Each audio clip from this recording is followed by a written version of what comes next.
அன்பான தேவனுடைய பிள்ளைகளே, ஆண்டவராகிய இயேசு கிறிஸ்துவின் நாமத்தில் உங்களை வாழ்த்துகிறேன். ஆண்டவர் ஆமோஸுக்கு ஒரு தரிசனத்தை காண்பிக்கிறார். அதைத்தான் ஆமோஸ் 7ஆம் அதிகாரம் முதல் வசனத்திலிருந்து நம்ம வாசிக்கிறோம் 6 வரைக்கும். ஸோ அந்த தீர்ப்பை குறித்து அவன் பார்க்கும் பொழுது இஸ்ரவேல் ஜனங்களுக்காக மிகுந்த வேதனையோடு ஆண்டவரிடத்தில் கேட்கிறார். அதை நாம் பார்க்கும் பொழுது முதலாவது ஆண்டவர் ஒரு வெட்டுக்கிளிகளை உண்டாக்குகிறார். 2ஆம் வசனம், அவைகள் தேசத்தின் புல்லை தின்று தீர்ந்தபோது நான் கர்த்தராகிய ஆண்டவரே மன்னித்தருளும், யாக்கோபு திரும்ப யாராலே எழுந்திருப்பான், அவன் சிறுத்து போனான் என்றேன். கர்த்தர் அதற்கு மனஸ்தாபப்பட்டு அப்படி ஆவதில்லை என்றார். திரும்பவுமாக ஆண்டவர் ஒரு காரியத்தை திரும்ப காண்பிக்கிறார். அப்பொழுது 5ஆம் வசனம், அப்பொழுது நான் கர்த்தராகிய ஆண்டவரை நிறுத்துமே, யாக்கோபு திரும்ப யாராலே எழுந்திருப்பான், அவன் சிறுத்து போனான் என்றேன். கர்த்தர் அதற்கு மனஸ்தாபப்பட்டு அப்படி ஆவதில்லை என்றார். அப்போது அந்த பரிதாபத்தினால, ஜனங்கள் மேலே கொண்ட ஒரு பரிதாபத்தினால, ஒரு வேதனையினால் அவன் ஆண்டவரிடத்தில் கேட்கிறான், யாக்கோபு திரும்ப யாராலே எழுந்திருப்பான் ஆண்டவரே, நீங்கள் நிறுத்துங்க ஆண்டவரே, தண்டனையை நிறுத்துங்க ஆண்டவரே, மனதார ஆண்டவரிடத்தில் ஜெபம் பண்ணுறான். அப்போது ஸ்பிரிச்சுவல் லைஃப்பில் பலவீனம் அடைந்த நிலைமை யாக்கோபுடைய வாழ்க்கையிலே காணப்பட்டது. அந்த இஸ்ரவேல் ஜனங்களுடைய வாழ்க்கையிலே காணப்பட்டது. இஸ்ரவேல் தேசம் வெளிப்படையாக செழித்து இருந்தாலும் உள்ளத்துக்குள்ளே பார்த்திங்கன்னா பயங்கரமான ஒரு விக்கிரக ஆராதனை, பாவம், ஒரு அசதியான காரியங்கள், இப்படிப்பட்ட சூழ்நிலைகளின் வழியாக இஸ்ரவேல் ஜனங்கள் கடந்து சென்று தேவனை மறந்து போன ஒரு வாழ்க்கை வாழ்ந்தாங்க. அப்போ ஆண்டவர் சொல்கிறாரு, அக்னியால் நியாயம் விசாரிப்பேன் அப்படின்னு சொல்கிறார். அப்போ மறுபடியும் அக்னியால் ஆண்டவர் தண்டிக்க போகிறேன்னு சொன்ன உடனே ஆமோஸ் ஆண்டவரிடத்தில் கதறுகிறான், ஆண்டவரே யாக்கோபு சிறுத்து போனானப்பா, நீங்கள் ரொம்ப அந்த மனஸ்தாபப்பட்டு ஆண்டவரிடத்தில் கேட்குறான். இன்றைக்கி பாருங்களேன், சில நேரங்களில் நம்ம பாவம் செய்ததுனால ஆண்டவர் கோபத்தில் நமக்கு விரோதமாக பேசினாலும் நாம் செய்கிற ஜெபம் அந்த கோபத்தை மாற்றும்.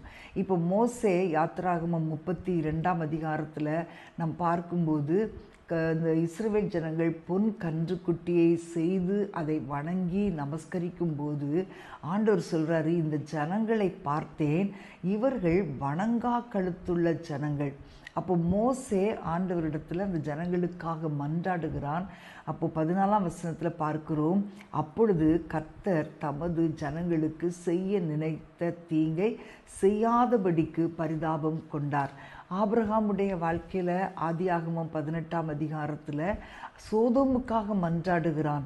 அப்போது நீதிமானுடைய ஜெபம் அநேகரை ரட்சிக்குமாம். அப்படி ஆபிரகாம் செய்த ஜெபம் அந்த சோதோமுடைய இடத்துல குடியிருந்த லோத்தை தப்புவித்தது, ரட்சித்தது. ஆமோஸ் சொல்லுகிறான், அவன் சிறுத்து போனான் ஆண்டவரே. இன்றைக்கு அன்பான தேவனுடைய பிள்ளைகளே, உங்கள் ஜெப வாழ்க்கை குறைந்து போய் இருக்கிறதா? உங்களுடைய பரிசுத்தம் குறைந்து போய் இருக்கிறதா? உங்களுடைய உள்ளம் வெறுமையாக இருக்குதா? நம்ம யாக்கோபு போல எல்லாவற்றிலும் ஒரு குறைச்சல், குறைந்து போனது போல ஒரு சிறுத்து போயிருக்கிற நிலைமை உங்களுடைய வாழ்க்கையிலே காணப்படுகிறதா?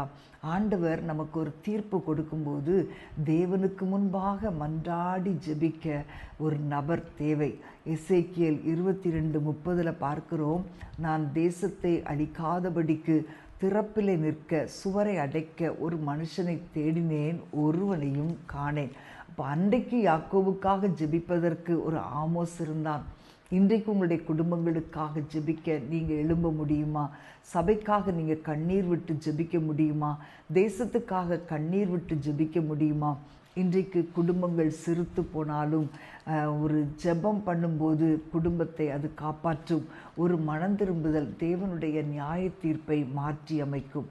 இன்றைக்கு யாக்கோபு ஒரு நிறைய நேரங்களில் அவன் சிறுத்து போன காரியங்கள் உண்டு, குறைந்து போன காரியங்கள் உண்டு, ஆவிக்குரிய வாழ்க்கையிலே குளிர்ந்து போன நிலைமை உண்டு. ஆனால் ஆமோஸ் ஜெபித்த ஜெபம் யாக்கோபுடைய வாழ்க்கையிலே ஒரு திருப்பத்தை உண்டாக்கியது. அன்பான தேவனுடைய பிள்ளைகளே, இன்றைக்கு நீங்கள் ஒப்பு கொடுக்குறீங்களா? ஆண்டவருடைய சமூகத்தில் நாம் ஜெபிப்போமா?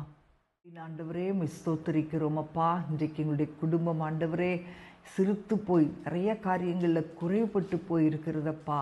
ஆவிக்குரிய வாழ்க்கையில் குறைவு, பொருளாதாரத்திலே குறைவு, செழிப்பிலே குறைவு, ஆண்டவரே இப்படிப்பட்ட வருமானங்களிலே குறைவு ஆகியவை இப்படிப்பட்ட சூழ்நிலைகள் வரும்போது நாங்கள் எங்களுடைய குடும்பங்களுக்காக, ஆண்டவரே எங்களுக்கு தெரிந்தவர்களுக்காக, எங்களுடைய தேசத்திற்காக, எங்களுடைய சபைக்காக நாங்கள் கண்ணீரோடு ஜெபிக்க ஒப்பு கொடுக்கிறோம். ஆண்டவரே, ஆமோஸை போல திறப்பிலே நிற்க எங்களை அர்ப்பணிக்கிறோம் அப்பா. எங்களுடைய குடும்பங்களுக்காக ஜெபிக்க எங்களை ஒப்பு கொடுக்கிறோம்.